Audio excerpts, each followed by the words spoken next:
कहाँ गई थी मौसी? मैंने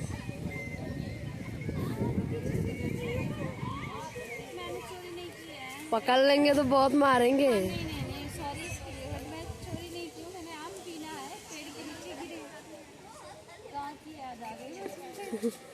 मैंने आम देखा, चाट करें, चटनी बनाएंगे इसकी। देखो, जिसको खानी है वो कमेंट करके जरूर बताएं। ये चटनी, आम की चटनी खाएंगे। दोस्तों ये देखिए बाग आम का, इतना सारा बाग लगी है आम की। ये